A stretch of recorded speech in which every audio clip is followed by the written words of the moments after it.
को मेरा नमस्कार। I Nimesh Dabral welcome you all to एसेप classes and I hope you are all doing great. तो अब हम ये इस वीडियो से करने वाले हैं एप्लीकेशंस ऑफ ट्रिग्नोमेट्री के इम्पोर्टेंट क्वेश्चंस। हमने लास्ट वीडियो में किए थे, लास्ट की दो वीडियो जो थी उसमें हमने ट्राइंगल्स के क्वेश्चंस हमने किए थे और अब यहाँ से हम एप्लीकेशंस ऑफ ट्रिग्नोमेट्री के इम्पोर्टेंट क्वेश्चंस करेंगे, ठीक है। और इसके बाद मुझे नहीं लगता कि और कोई चैप्टर बचेगा जिसकी आपको इम्पोर्टेंट क्वेश्चंस की ज़रूरत होगी। अगर मेरे को लगता है कि प्रोबेबिलिटी में कुछ क्वेश्चंस हैं जो इम्पोर्टेंट हैं बताने, वो मैं ले आऊँगा। उससे ज़्यादा बचे नहीं है chapter. Surface area and volume वगैरह जो चैप्टर्स हैं इनमें क्वेश्चंस डिफ़िकल्ट कम और कैलकुलेटिव ज़्यादा होते हैं, ठीक है। इतना ज़्यादा सोचने वाले भी नहीं मैंने देखे क्वेश्चंस अभी तक, और आपका तो कुछ काफ़ी हद तक चीज़ें डिलीट हो चुकी है। कन्वर्जन वाले जो क्वेश्चंस हैं सरफेस एरिया वॉल्यूम में वो डिलीट हो चुके हैं।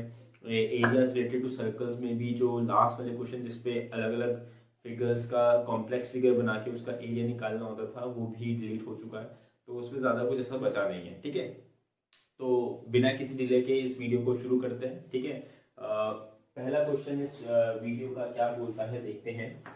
ये बोल रहा है कि a bird is sitting on the top of a 80 meter high tree. From a point on the ground, the angle of elevation of the bird is 45 degree. The bird flies away horizontally in such a way that it remained at a constant height from the ground. After 2 seconds, the angle of elevation of the bird from the same point is 30 degree. Find the speed of flight of the bird. ठीक है, तो देखते हैं क्या बोल रहा है। उसने बोला कि एक 80 मीटर हाई टावर बोल रहा है, बिल्डिंग बोल रहा है, ट्री बोल रहा है, क्या ट्री, ठीक है। तो ये 80 मीटर हाइट ट्री है, यहाँ पे बर्ड बैठी हुई थी। इसका एक पॉइंट से जो एंगल ऑफ एलिवेशन था ना वो कितना था, वो था 45 डिग्री, ठीक है। ये 45 डिग्री था। फिर क्या हुआ, जो बर्ड थी ना वो उड़ के कहीं यहाँ तक चली गई, ठीक है। तो क्या होगा, ये क्या हुआ, इसमें उसने बोला है कि जो हाइट है ना बर्ड की वो सेम रखी, बट बर्ड आगे चली गई। और कितनी देर बाद, 2 सेकंड बाद ये यहाँ पे रुकी। रुकी भी नहीं, कहीं हमने ऐसा मान लिया कि ये हमें यहाँ पे दिखाई पड़ी। तो अब यहाँ पे जो एंगल ऑफ एलिवेशन बन जाता है बर्ड का वो 30 डिग्री बन जाता है। तो हमें बताना है कि जो बर्ड की स्पीड है ना वो कितनी होगी। तो इसमें क्या करना है, पहले तो हम नामकरण करते हैं उस पूरे डायग्राम का, ABCDE, ठीक है। फिर हमें देखो क्या चाहिए होगा, अब हमें निकालना है कि स्पीड कितनी होगी बर्ड की। तो अगर स्पीड निकालनी है तो हमें अगर पता चल जाए कि ये यहाँ से लेकर यहाँ तक का डिस्टेंस कितना है, क्योंकि इसने यहाँ से लेकर यहाँ तक ही चली है, तो डिस्टेंस पता चलेगा, टाइम हमारे पास है तो स्पीड हमें मिल जाएगी। तो हम इस डिस्टेंस को ही x मान लेंगे, ठीक है, कोई दिक्कत नहीं है। और जैसे ये होगा अब हम सोल्यूशन के लिए आगे बढ़ पाएंगे। तो करते हैं, पहले तो क्या करते हैं, ये छोटे वाले ट्राइंगल ABE में हम ट्रिग्नोमेट्री का इस्तेमाल करेंगे। इन ट्राइंगल ABE यहाँ पे लेंगे tan of 45 degree is equals to हो जाएगा BE अपॉन AB, ठीक है। यही होता है परपेंडिकुलर अपॉन बेस, सॉरी वही बोल रहा था मैं। BE हमारा इस एंगल के लिए परपेंडिकुलर और AB हमारा बेस, तो हमने बोल लिया। तो tan 45 की वैल्यू आपको पता है क्या होती है, 1 होती है। ये तो सबसे आसान वैल्यू है, ये सबको याद रहनी चाहिए। फिर यहाँ पे क्या हो जाएगा, BE की वैल्यू है 80 और अपॉन AB, तो यहाँ से AB की वैल्यू आ जाएगी आपकी 80 मीटर्स।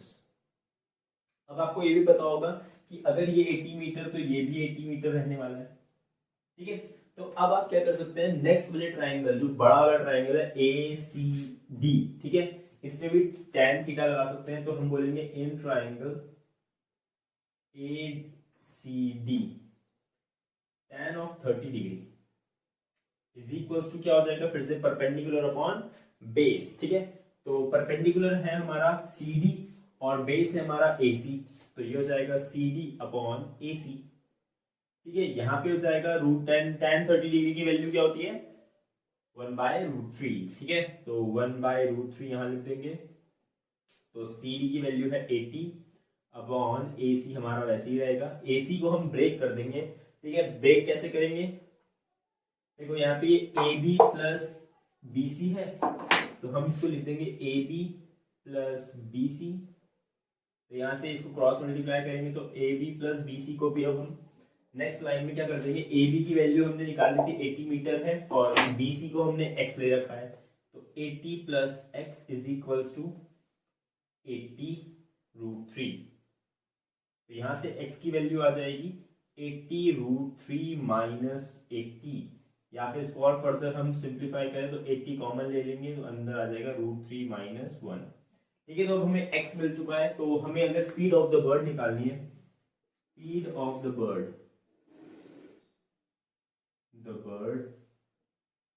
इज इक्वल्स टू हो जाएगा x अपॉन टाइम टेकन। तो x है हमारा 80√3 माइनस 1 अपॉन 2 सेकेंड्स, तो ये 2 से कट जाएगा 40, तो ये आ जाएगा 40√3 माइनस 1 मीटर पर सेकेंड। अगर आप √3 की वैल्यू रखना चाहें 1.732 तो रख देना, मेरा कोई खास मन नहीं है इसलिए मैं नहीं रख रहा हूँ, तो आप रख लीजिएगा और आंसर निकाल लीजिएगा। ठीक है, तो ये हमारा आंसर है। तो इसमें ज़्यादा कुछ खतरनाक तो नहीं था, ये आपने सिंपली बहुत सारे क्वेश्चंस पे किया होगा अगर आपने चैप्टर कंप्लीट कर चुके हो तो। ठीक है, तो ये आप नोट कर लीजिए, फिर हम आगे बढ़ेंगे।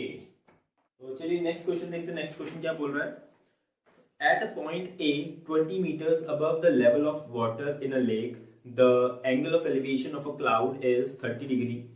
The angle of depression of the reflection of the cloud in the lake is at A is 60 degree. Find the distance of the cloud from A. ठीक है, तो ये बताना है, तो करते हैं चलो। तो देखो हमारा जो ये लेक है, ये मान लीजिए लेक है, ठीक है, इससे 20 मीटर्स अबव एक पॉइंट ए है, पॉइंट ए नाम उसको दे रखा है, हाँ पॉइंट ए है। ठीक है, यहां से जो angle of elevation of a cloud कितना दे रखा है,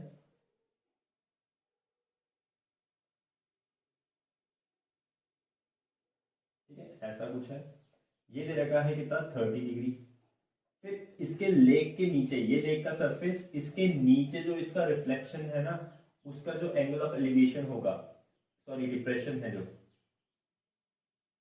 ये दे रखा है कितना 60 डिग्री।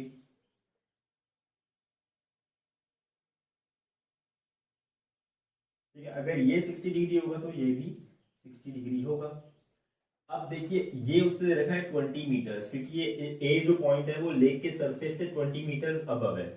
तो मान लेते हैं, अब यहाँ पे हम इसको मान लेंगे A B C D E F G. ठीक है, ये सारे हमारे पॉइंट्स हो चुके हैं। अब हमें ये बताना है कि डिस्टेंस बताना है ए का फ्रॉम द क्लाउड।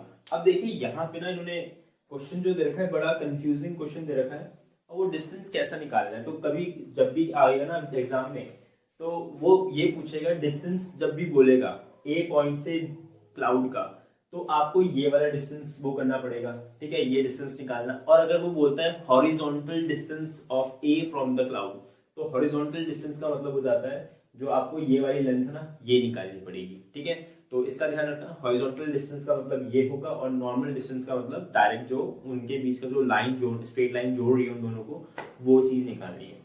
ठीक है, तो यहाँ पे देख लेते हैं कैसे करेंगे हम ये।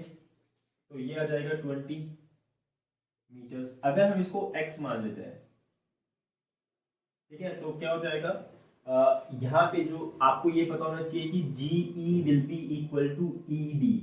क्यों होगा ऐसा, क्योंकि देखो पानी के अंदर जो उसके रिफ्लेक्शन की दूरी होगी वही तो उसके डिस्टेंस की भी दूरी होगी, है ना। आपने देखा है कभी भी जब आप मिरर में शक्ल अपनी देखते हो, तो आप मिरर से जितना दूर होते हो उतना ही तो हमारी इमेज जो होती है वो भी मिरर से पीछे की तरफ दूर होती है ना। प्लेन मिरर में ये होता है, तो वैसे ही जो पानी का सरफेस है ना वो एक प्लेन मिरर की तरह काम करेगा। तो जो रिफ्लेक्शन की दूरी होगी ना क्लाउड के, वो उतनी ही होगी जितनी क्लाउड की दूरी है लेक से। ठीक है, तो इसीलिए ED will be equal to GE। तो यहाँ पे लिख देता हूं, here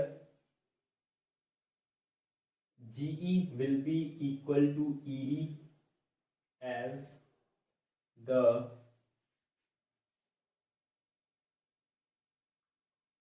reflection of cloud from the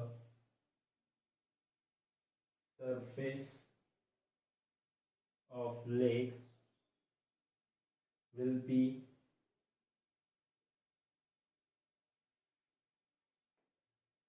at the same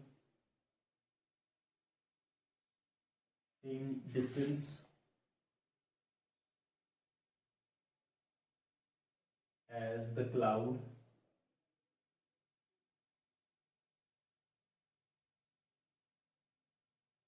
from the lake। ठीक है, इस वजह से दोनों इक्वल होते हैं। अगर तो ये है जो जीई है वो अगर x+20 है तो ये भी क्या होगा, x+20 होने वाला है। ठीक है, फिर हम क्या करते हैं, हम बोलेंगे नाउ इन ट्राइंगल AFG। ठीक है, AFG में देखोगे अगर हम tan ऑफ थीटा लगाएं तो tan 30 degree will be equal to FG लिख देते हैं उसे, FG अपॉन AF। ठीक है, ये हो जाएगा। तो यहाँ से आ जाएगा 1/√3 इसकी वैल्यू, FG को हमने x माना हुआ है, AF की ये आ जाएगी, तो AF की वैल्यू आ जाएगी x के टर्म्स में x√3। ठीक है, तो इसको फर्स्ट इक्वेशन मान लेंगे, ये आ चुका है। अगर देखो AF x√3 है तो ये भी x√3 होना चाहिए, है ना, और ये भी x√3 होना चाहिए। ठीक है, तो now in triangle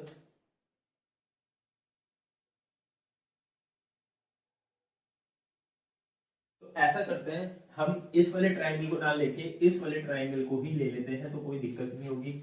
in triangle AFD, ठीक है, AFD इस वाले ट्राइंगल में अगर करें हम काम तो क्या होगा, tan ऑफ 60 डिग्री। ठीक है, tan क्या होता है, परपेंडिकुलर अपॉन बेस, तो इस 60 डिग्री के परपेंडिकुलर ये है और बेस ये है, तो वही काम कर लेंगे हम यहाँ पे। हमारा जो FD होगा वो हमारा परपेंडिकुलर और AF होगा हमारा बेस। तो जैसे ये हुआ, ये इसकी वैल्यू √3 हो गई, इज इक्वल्स टू FD की वैल्यू हो जाएगी x+20 x+20 ठीक है, ये प्लस ये अपॉन AF की वैल्यू तो x√3 आ गई थी। तो अब देखो इसे क्रॉस मल्टीप्लाई करेंगे तो ये आ जाएगा 3x is equals to x+40 हो जाएगा। यहां से आ जाएगा 2x इज इक्वल्स टू 40 और x की वैल्यू आ जाएगी 20 मीटर्स। ठीक है, तो x की वैल्यू 20 मीटर्स आ गई है इस चीज की। तो अब हम इजीली इस वाले में दोबारा रख के क्या कर सकते हैं, AG की वैल्यू निकाल सकते हैं। तो हम बोल देंगे यहाँ पे इन ट्राइंगल AFG दोबारा, यहाँ पे अगर ये निकल गया है, अगर ये भी निकला है तो हम यहाँ पे sin 30 डिग्री ही यूज कर सकते हैं। sin 30 degree is equals to FG upon AF। ठीक है, AF की वैल्यू क्या थी, यहाँ पे देखो AF हमने निकाला था x√3, है ना, तो x की वैल्यू है 20, तो 20√3 होगा, तो यहाँ पे आ जाएगा 1/2 इज इक्वल्स टू FG की वैल्यू है 20 अपॉन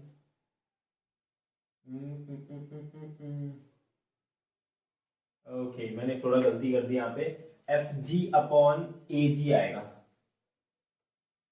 तभी मैं कहूँ यहाँ पे ये क्या हुआ अचानक से AG।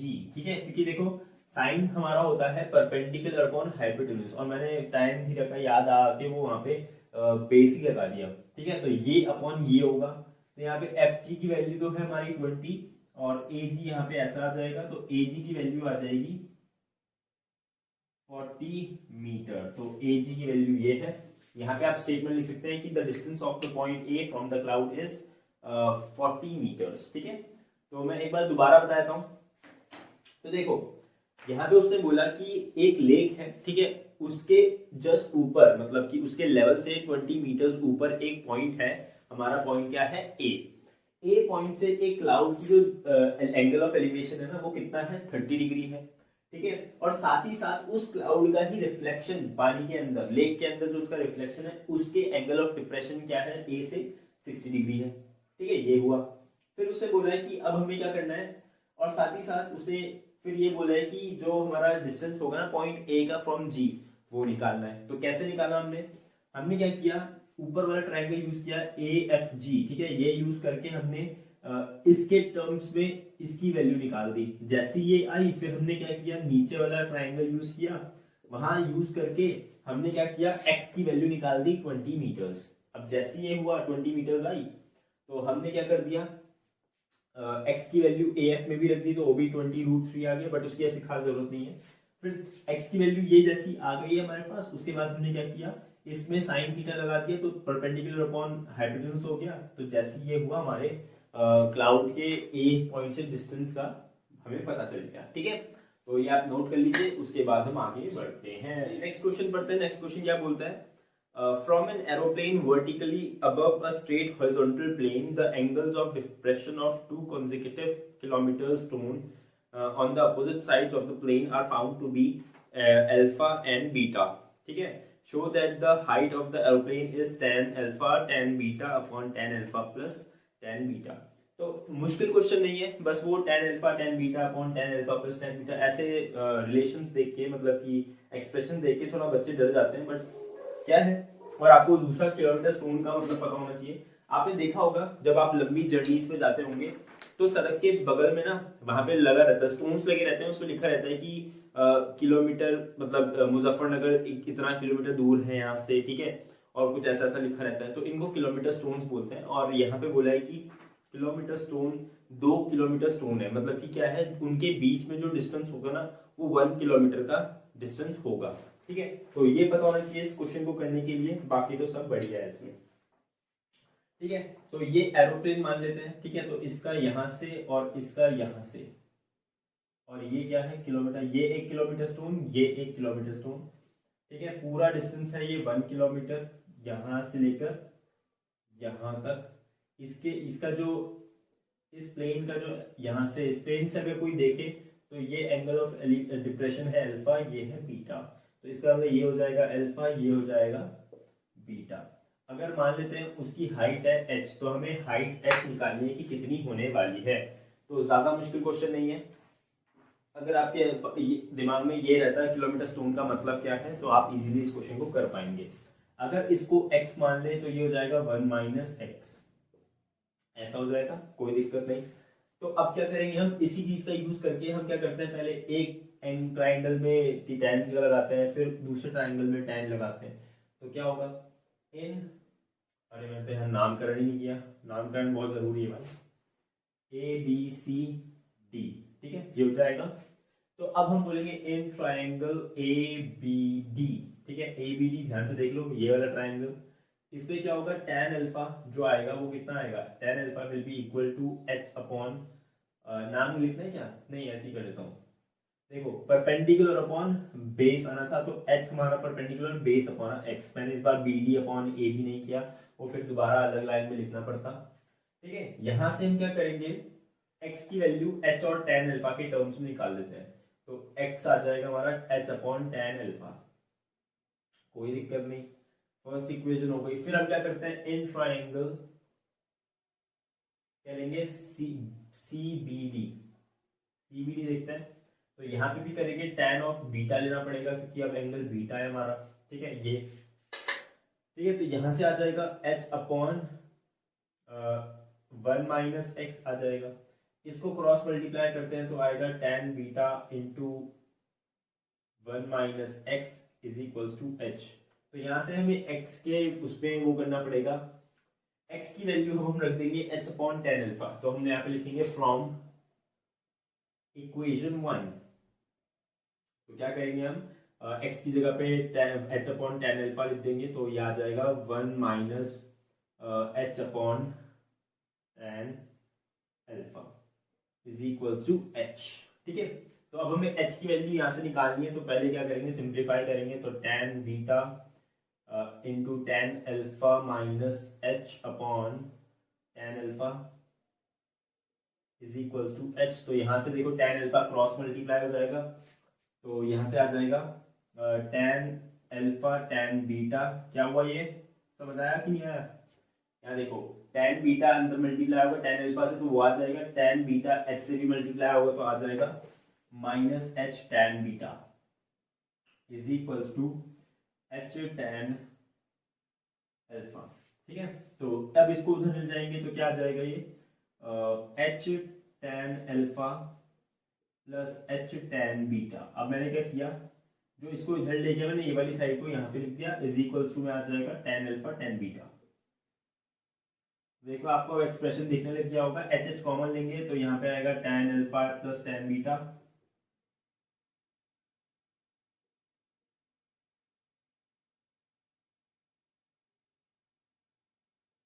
तो यहाँ से एच की वैल्यू आ जाएगी tan alpha tan beta upon tan alpha plus tan beta. ठीक है, तो ये वैल्यू आ चुकी है। अब आप बोलेंगे यार सर आपने ये क्या किया, मतलब सर तो मत बोलना, मैं यही बोलना, बट ठीक है। यहाँ पे देखो मैंने बड़ा वाला एंगल अल्फा ले लिया, छोटा वाला एंगल बीटा ले लिया, तो क्या इनको चेंज करके कोई फर्क पड़ेगा क्या? तो आप ट्राई कर लेना चेंज करके, तो मैं आपको बताता हूँ कि जरा सा भी फर्क नहीं पड़ने वाला, आंसर वही आएगा। ठीक है, तो आप खुद से ट्राई कर लेना, क्यूरियोसिटी होनी चाहिए कि क्या हो जाएगा अगर ऐसा होता है तो। ठीक है, तो ये सॉल्व कर लीजिए आप, मतलब अपनी कॉपी में नोट कर लीजिए और उसके बाद हम आगे बढ़ते हैं। ये काफी अच्छा क्वेश्चन है क्योंकि बच्चों को ज्यादातर ये क्वेश्चन पता नहीं होता है, और अगर ये एग्जाम में सीधे सीधे ऐसे ही आ जाएगा, और ये क्वेश्चन बहुत छोटा है, मतलब आंसर इसका बहुत छोटा है, बट करना थोड़ा सा मुश्किल रहता है ये। A spherical balloon of radius r subtends an angle theta at the eye of an observer. If the angle of elevation of its center is phi, then prove that the height of the balloon is given by r sin phi cosec theta by 2.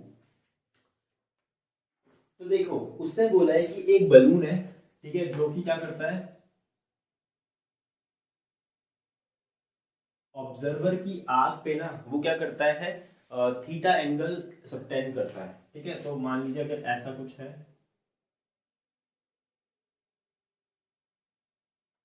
ये जो है ना ये theta angle subtend करता है, इसका जो angle of elevation है फ्रॉम द ग्राउंड वो कितना दे रखा है,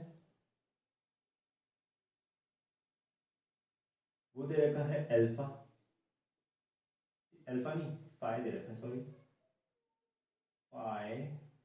ठीक है, अब उसने बोला है कि यहाँ पे भी ऐसे बना लेंगे, ये हो जाएगा, ये हो जाएगा, ये ओ बन जाएगा, कुछ भी मान लेते हैं अब, तो ए बी सी डी। अब देखो यहाँ पे ना ये दो अलग अलग चैप्टर्स के कॉन्सेप्ट्स का मिक्स है। यहाँ पे आपको सर्कल वाला चैप्टर के जो थ्योरम थे ना वो याद रहने चाहिए, कि जो टेंजेंट होता है ना उसके और रेडियस के बीच का एंगल कितना होता है, 90 डिग्री होता है। तो अगर ये नहीं पता है तो दिक्कत आएगी इस क्वेश्चन में। ठीक है, साथ ही साथ ये दोनों क्या होंगे, इक्वल होंगे लेंथ में, तो ये ट्राइंगल और ये ट्राइंगल क्या होंगे, कॉन्ग्रुएंट ट्राइंगल्स होंगे, ये भी पता होना चाहिए। कॉन्ग्रुएंट ट्राइंगल होगा तो ये आ जाएगा आपका थीटा बाय 2, क्योंकि अगर ये पूरा थीटा है तो ये थीटा बाय 2 और ये भी थीटा बाय 2। तो आपको सिर्फ एक ही ट्राइंगल से सॉल्व करने की जरूरत पड़ेगी, वरना वहां पे आप अटके रह जाएंगे। ठीक है, तो ये पता होना चाहिए सबसे पहले। तो अगर मान लेते हैं हमारी ये हाइट है और हमें निकालना क्या है, हाइट को निकालनी है, तो एच हमें निकालनी है इसके सेंटर की। अब उसने बोला है कि जो उसका रेडियस है ना वो क्या है, आर है। तो अब यहाँ पे इसको यूज करेंगे, तो क्या करते हैं, हम बोलेंगे पहले तो इन ट्राइंगल ए सी ओ। ठीक है, ओ सी ए भी बोल सकते थे, ए सी ओ भी बोल सकते हैं। तो यहाँ पे हो जाएगा sine of theta by 2, sine of theta by 2, क्योंकि देखो इस ट्राइंगल में जो एंगल है ना वो थीटा बाय 2 है। तो यहाँ पे अगर थीटा बाय 2 यूज करें तो क्या आएगा, ओ सी अपॉन ओ ए आएगा। ठीक है, मतलब कि ये अपॉन ये आएगा, क्योंकि देखो ये हाइपोटेन्यूज हो गया और ये परपेंडिकुलर हो गया, तो ये आया। तो ओ सी की वैल्यू तो हमें पता है आर है, तो ओ ए की वैल्यू क्या आ जाएगी यहां से,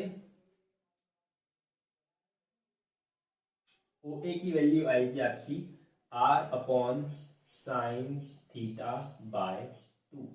तो आई होप ये आपको समझ में आया होगा कैसे हुआ। ठीक है, तो ओ ए की वैल्यू यहां से हमने निकाल दी है। अब क्या करते हैं, हम बड़ा वाला ट्राइंगल यूज करते हैं, in triangle A B O.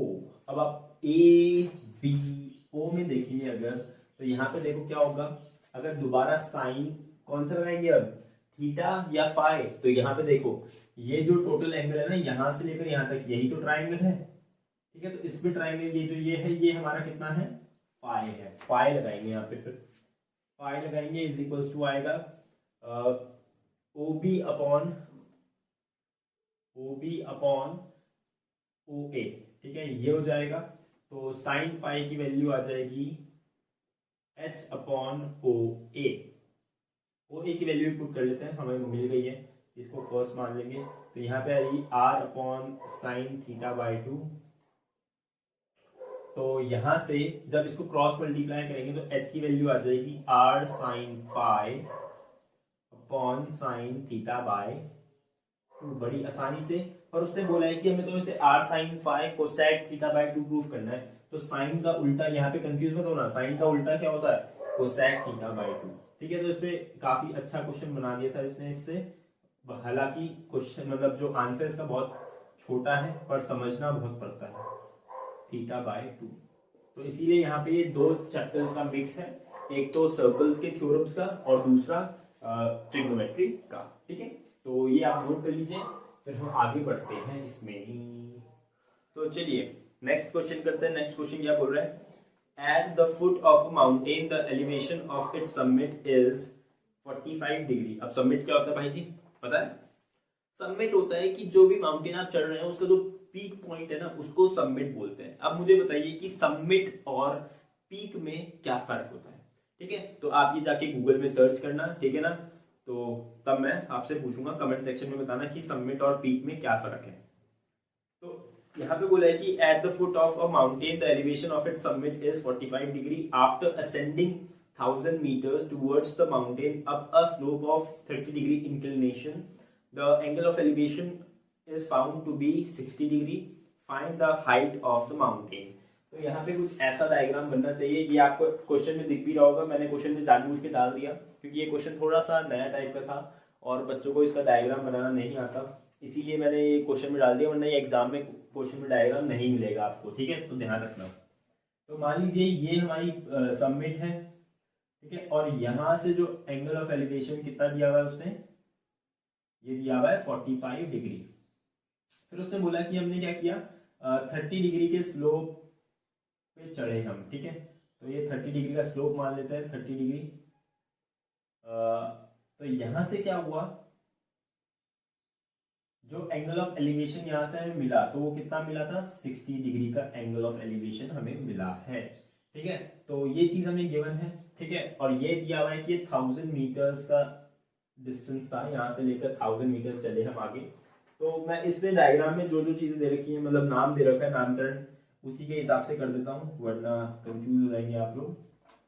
FEB P T, ये हो जाएगा H, ठीक है, और ये हो जाएगा D, ठीक है। तो ये आ चुका है। तो अब क्या करना है हमें, हाइट ऑफ द माउंटेन निकालनी है। तो कैसे निकालेंगे, सबसे पहले तो देखो धीरे धीरे करके करते हैं। तो यहाँ पे बड़े वाले ट्राइंगल में देखो क्या होगा, इन ट्राइंगल FBT, ठीक है। FBT कौन सा ट्राइंगल है, FBT, ये पूरा बड़ा वाला ट्राइंगल। इसमें देखो क्या है, tan ऑफ 45 निकालेंगे अगर 45 डिग्री, तो आपको पता चलेगा ये आएगा BT upon battery Bluetooth upon FB और फेसबुक, वाह, ठीक है। तो ये आ जाएगा। तो यहां से आपको मिलेगा 45 1 हो जाता है, तो FB इज इक्वल्स टू क्या मिल जाएगा, BT मिल जाएगा। तो चलिए हमें अच्छा रिलेशन मिल गया यहाँ पे इनके बीच। उसके बाद हम क्या करेंगे, छोटे वाले ट्राइंगल में देखेंगे FED फेड, ठीक है। इन ट्राइंगल FED फेड, यहाँ पे क्या होगा, tan ऑफ 30 दोबारा लगा लेते हैं, क्या दिक्कत है, tan of 30 degree is equals to हो जाएगा, tan नहीं लगाएंगे हम, सॉरी, क्योंकि हमें गिवन तो हाइपोटेन्यूज है, तो कोई ऐसी चीज लगानी पड़ेगी जो हाइपोटेन्यूज को इन्वॉल्व करती हो। तो साइन और कॉस लगा सकते हैं, तो पहले एक बार साइन लगा लेते हैं 30 डिग्री। तो यह आएगा ED अपॉन FD, ठीक है। तो यहाँ पे हो जाएगा आपका साइन 30 होता है 1/2 इज इक्वल्स टू ED, आपका ED ही रहेगा अपॉन 1000 हो जाएगा। तो यहाँ से 500 टाइम्स करता है इससे, तो ED इज इक्वल्स टू हो जाएगा 500 मीटर्स। तो आपका जो ED आ चुका है वो 500 मीटर्स आ चुका है, बट आपको पता है कि जो ED होना है वो PB के इक्वल ही होना है, तो इसीलिए जो PB भी हो जाएगा ना, तो this implies ED is equals to PB is equals to 500 meters. तो यहाँ से हमें इसकी चीज मिल गई है। उसके बाद आगे देखते हैं, आगे क्या करेंगे हम, दोबारा इसी में क्या करेंगे, cos 30 डिग्री लगाते हैं, तो cos 30 डिग्री से हमें ये चीज मिल जाएगी, तो FE अपॉन ED, ED नहीं FD, तो यहां से आ जाएगा √3/2 is equals to FE upon 1000, दोबारा क्या कट के हो जाएगा ये 500, ये भी कट जाएगा, तो यहाँ से FE की वैल्यू आपकी आ जाएगी 500√3 मीटर्स। ठीक है, ये हुआ जैसे ही। अब देखो हमें ये मिल चुका है, FE भी मिल चुका है, ठीक है। यहाँ पे अब क्या करना है हमें, हम क्या करेंगे, इस वाले ट्राइंगल का हमें यूज करना है। तो देखो अगर ये टोटल हाइट h है, ठीक है, और ये कितना है 500 मीटर्स है, तो हम यहाँ पे निकाल पाएंगे PT इज इक्वल्स टू क्या है यहाँ पे BT माइनस PB। ठीक है, अगर BT में से पूरा टोटल में से PB माइनस कर दें तो क्या आएगा, तो ये आएगा H माइनस PB की वैल्यू क्या आई थी यहाँ पे 500 मीटर्स, तो 500, तो PT की वैल्यू ये हो जाएगी। फिर देखते हैं, अगर हम यहाँ पे देखें EB की वैल्यू या BE की वैल्यू, चलो EB लिख देते हैं, EB इज इक्वल्स टू हो जाएगा FB माइनस क्या FE। ठीक है, चलो देखो यहाँ पे देखो EB ये क्या हो जाएगा FB माइनस FE। तो देखो FB अभी हमने देखा था कि FB किसके इक्वल है, BT के इक्वल है, और BT कितना है हमारा H है। ठीक है, तो यहाँ पे आ जाएगा FB भी H आ जाएगा, माइनस FE कितना है हमारा, FE की वैल्यू है 500√3 मीटर्स, तो यहाँ पे आ जाएगा 500√3, तो EB भी आ गया। अब देखो अगर EB भी आ गया है, EB ही तो DP के इक्वल होगा, है ना, EB और DP इक्वल है, तो यहाँ पे लिख देंगे इन ट्रायंगल DPT में tan ऑफ 60 लगा देंगे, tan of 60 degree is equals to PT upon DP, और हमें दोनों की वैल्यू पता है, यहाँ पे हम क्या रख देंगे √3 रख देंगे, इज इक्वल्स टू PT की वैल्यू है हमारी H माइनस 500 अपॉन इसकी वैल्यू है हमारी H माइनस 500√3। अब ऐसा मत कर देना कि H कट गया 500 से 500 कट गया और √3 उसके इक्वल आ गया, तो ये गलत हो जाएगा। तो इसको क्रॉस मल्टीप्लाई करेंगे तो क्या आएगा, तो कहाँ पे लिखूँ यहाँ पे लिखता हूँ, तो क्रॉस मल्टीप्लाई करेंगे तो आएगा √3H माइनस 500, √3 से √3 मल्टीप्लाई तो 3 बन जाएगा, 3 5 से 15, तो 1500 is equals to H minus 500 हो जाएगा। अब देखो H को इधर ले जा लेते हैं, 1500 को उधर ले जा लेते हैं, तो √3 H minus H is equals to 1500 plus का ये 500 माइनस का, तो ये हो जाएगा 1000। तो यहाँ से H कॉमन लेंगे तो आएगा √3 माइनस 1 इज इक्वल्स टू 1000। ठीक है, और यहाँ से आ जाएगा H की वैल्यू 1000 अपॉन √3 माइनस 1। अगर इसको हम क्या करते हैं, रैशनलाइज करते हैं, तो क्या आएगा H is equals to 1000 √3 plus 1, क्योंकि प्लस 1 से मल्टीप्लाई और डिवाइड करना पड़ेगा, तो नीचे देखो √3 माइनस 1 इंटू √3 प्लस 1 क्या हो जाएगा a minus b into a plus b, तो ये हो जाएगा √3 का स्क्वायर 3 माइनस 1 2, तो ये आ जाएगा 2 से कटेगा 500 टाइम्स, तो आपका आंसर आएगा H is equals to 500 √3 plus 1। ठीक है, अब फर्दर अगर आप √3 की वैल्यू भी पुट करना चाहें तो पुट कर सकते हैं, कोई दिक्कत नहीं है। ठीक है, तो मैं आपको यहाँ पे एक और बार समझा देता हूँ, ये क्वेश्चन थोड़ा सा अच्छा क्वेश्चन था। देखो अब उसने बोला है कि हमने क्या किया, एक पॉइंट से, मतलब माउंटेन की स्टार्टिंग से के पॉइंट से जो क्या था, जो हमारे एंगल ऑफ एलिवेशन था माउंटेन की सबमिट का, ठीक है, वो कितना था 45 डिग्री था। ठीक है, चलो हमने मान लिया। फिर हम उसने बोला कि जैसे ही लोग चढ़ना शुरू हुए, अब क्या होगा, ऐसा तो कभी होता नहीं है कि जो माउंटेन की पीक से जुड़ने वाली लाइन है, जो लाइन ऑफ साइट है, वही हमारा उसी पे चढ़ना शुरू हो जाता है, मतलब वही हमारा क्या होता है सरफेस होता है, ये तो हमने यहाँ पे खड़े हुए थे और हमें उसकी पीक का एलिवेशन दिखाई दे रहा था, पर चढ़ने के लिए क्या था, यहाँ पे जो स्लोप था वो कम था, 45 डिग्री से कम था, वो 30 डिग्री था।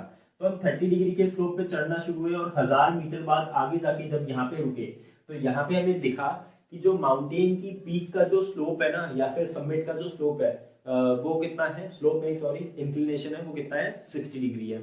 तो उसने बोला कि ये अब बताओ कि हाइट ऑफ द माउंटेन कितनी होगी।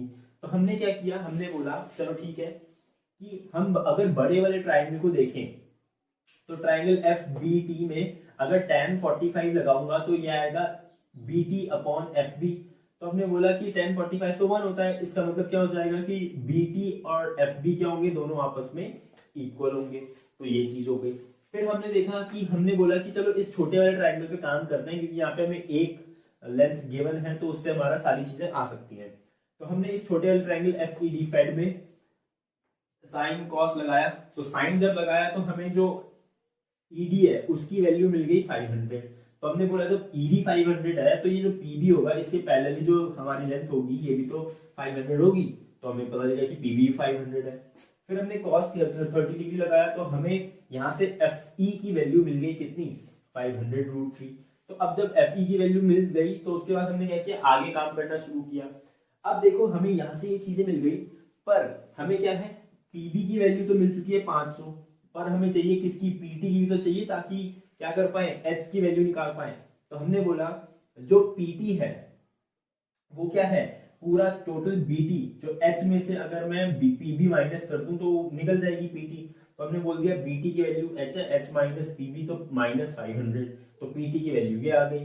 फिर हमने बोला कि जो ईबी है, ईबी और डीपी इक्वल होंगे, तो अगर ये मिल जाए तो हमें ये भी मिल जाएगा। तो हमने बोला ईबी क्या है, F B minus F E, तो F B minus F E किया तो ईबी की वैल्यू आ गई एच माइनस 500√3, क्योंकि एफ बी भी क्या था, बीटी के इक्वल था, शुरुआत में निकाल दिया था, इसीलिए दोनों की वैल्यू एच एच थी। तो यहाँ पे जैसे किया फिर उसके बाद हमने एंगल ट्राइंगल डीपीटी में tan 60 डिग्री लगाया और सॉल्व किया तो हमारे एच की वैल्यू आ गई। ठीक है, तो ये करके हमारा आंसर आ चुका है, तो आप इसको नोट कर लीजिए, फिर हम आगे बढ़ते हैं।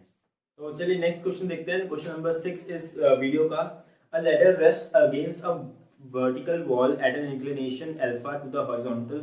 Its foot is pulled away from the wall through a distance p so that its upper end slides a distance q down the wall, and then the ladder makes an angle beta to the horizontal. Show that p upon q is equals to cos beta minus cos alpha upon sin alpha minus sin beta. तो ये हम कर लेते हैं। देखो उसने क्या बोला है कि मान लो एक लेडर ऐसे करके रेस्ट कर रही थी एक वॉल पे, ठीक है, ये लेडर रेस्ट कर रही है। अब क्या किया उसने, इस लेडर को ना पी डिस्टेंस तक ऐसे पीछे यूं करके खींच लिया। तो खींचने से क्या हुआ, जो ये डिस्टेंस यहाँ पी डिस्टेंस बढ़ेगा तो क्या होगा, लेडर जो होगी वो थोड़ा सा नीचे आ जाएगी, ठीक है, ऐसा कुछ आएगी। तो ये क्यू डिस्टेंस यहाँ से नीचे आ गई। तो अब उससे बोला पहले वो अल्फा एंगल बना रही थी, अब वो बीटा एंगल बना रही थी, तो हमें बताओ कि जो P अपॉन Q आएगा वो cos beta minus cos alpha upon sin alpha minus sin beta आएगा। तो देखते हैं इसे कैसे करना है। तो यहां से अगर हम क्या करें, देखो हमें प्रूफ क्या करना है चीज, P upon Q is equals to cos beta minus cos alpha upon sin alpha minus cos sin beta. मैं एक बार चेक कर लेता हूँ यही है कि नहीं, कभी कभार मैं भूल जाता हूँ। ठीक है, तो ये प्रूव करना है। तो सिंपली क्या करें, अगर हम यहाँ पे P अपॉन Q को इस एक्सप्रेशन के इक्वल प्रूफ करने के लिए क्या कर दें, cos beta cos alpha sin beta की वैल्यू इसकी साइड्स के टर्म्स में निकाल दें। ठीक है, फिर वहां पे उस एक्सप्रेशन को सॉल्व कर दें, तो अगर वो P अपॉन Q के इक्वल आ जाए तो हमारा मकसद पूरा हो जाएगा। तो बेटर है आप यही करो। तो हम क्या करेंगे, पहले तो इसका नामकरण करते हैं, A B C D E, ठीक है। ये हम क्या करते हैं, इसको मान लेंगे, ये डिस्टेंस मान लेंगे x है, इस डिस्टेंस को मान लेंगे y, ठीक है। तो हमारा काम थोड़ा आसान हो जाएगा, लिखना कम पड़ेगा। तो यहां से इस डिस्टेंस को मान लिया और इसको मान लेते हैं, जो हमारा लेटर का जो लेंथ है ना वो मान लेते हैं h। अगर ये h होगी तो ये भी h ही होगा। तो हम बोलेंगे इन ट्रायंगल ACD, ठीक है। ACD में देखें अगर, तो ACD में ये बीटा है, तो यहाँ पे हम साइन बीटा की वैल्यू निकाल देते हैं। पहले sine beta is equals to हो जाएगा CD अपॉन AD, ठीक है। तो साइन बीटा ऐसा हो चुका है, साइन बीटा पे CD की वैल्यू लग देते हैं। CD क्या है हमारा y, तो y अपॉन AD क्या है हमारा, AD हमारा h, ठीक है, ये वैल्यू आ जाती है। फिर cos बीटा की वैल्यू निकाल देते हैं। cos बीटा की वैल्यू निकालेंगे तो बेस अपॉन हाइपोटेन्यूज, तो बेस है हमारा x plus P upon hypotenuse है हमारा h, ठीक है, ये चीज आ गई। फिर हम इन ट्राइंगल क्या करेंगे, BCE देखेंगे। तो ये BCE वाला ट्राइंगल देखते हैं, तो यहाँ पे क्या होगा, tan अल्फा नहीं, दोबारा साइन और कॉस निकालेंगे। तो sine alpha is equals to आ जाएगा परपेंडिकुलर अपॉन हाइपोटेन्यूज दोबारा, तो परपेंडिकुलर है q प्लस वाई या फिर y प्लस q अपॉन हमारा हाइपोटेन्यूज अभी भी h ही है। फिर cos अल्फा, cos अल्फा आएगा आपका बेस अपॉन हाइपोटेन्यूज, तो x अपॉन h, ठीक है। तो ये चीजें आ चुकी हैं। अब क्या करते हैं हम, टेकिंग the expression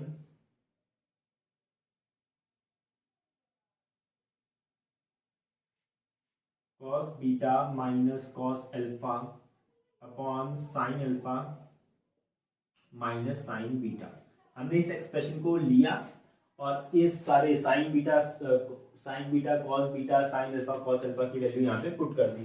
तो cos बीटा आएगा पहले, तो cos बीटा की वैल्यू है x plus P upon H minus cos alpha की वैल्यू है x अपॉन एच, तो minus x upon H upon में आएगा sign beta, sine alpha minus sign beta, sine alpha है y plus Q upon H minus sine alpha है, sign beta है y upon H. अगर इसको solve करें तो बड़ी आसानी से तुम्हारा आपका आंसर आ जाएगा। तो यहाँ पे आ जाएगा x plus P minus x upon H, नीचे आ जाएगा y प्लस क्यू अब माइनस वाई अपॉन h। तो देखो h से h कैंसिल, माइनस x से plus x cancel, minus y से प्लस y कैंसिल, यहाँ पे p बचा है, यहाँ पे q बचा है, q यहाँ पे आ जाएगा, तो equal to p upon q आ गया है।